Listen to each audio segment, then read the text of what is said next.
கடந்த அரை மணி நேரத்திற்கு மேலாக கோவை மாநகரின் பல்வேறு பகுதிகளில் பரவலாக கனமழை பெய்து வருகிறது.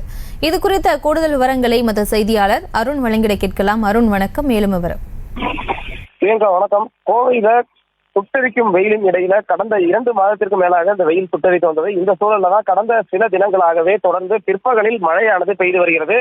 பரவலாக மாவட்டத்தின் பல்வேறு பகுதிகளில் கனமழை பெய்து வரக்கூடிய நிலையில இன்று பிற்பகல் சுமார் அரை மணி நேரத்திற்கும் மேலாக மாநகரின் பல்வேறு பகுதிகள், குறிப்பாக காந்திபுரம், உக்கடம், ரயில் நிலையம், கணபதி, சரவணம்பட்டி, பீளமேடு உள்ளிட்ட பல்வேறு பகுதிகளிலும் கனமழையானது பெய்து வருகிறது. இதன் காரணமாக முக்கியமான சாலைகளில் மழை வெள்ளம் குளம் போல தேங்கி கிடக்கிறது. குறிப்பாக கோவை சக்தி சாலை கணபதி பகுதியில 1 மணி நேரத்திற்கு மேலாக இந்த பகுதியில மழை வெள்ளமானது சாலையில் தேங்கி நிற்கிறது. இதன் காரணமாக இந்த வழியே செல்லக்கூடிய வாகன ஓட்டிகள் மிகுந்த சிரமத்திற்கு ஆளாகி இருக்கிறார்கள். இதே போன்று கோவை அரசு மருத்துவமனை முன்பாக இருக்கக்கூடிய லங்கா கார்னர் பாலத்தின் அடியிலும் அரசு மருத்துவமனைக்கு முன்பாகவும் மழை வெள்ளம் தேங்கி காணப்படுகிறது.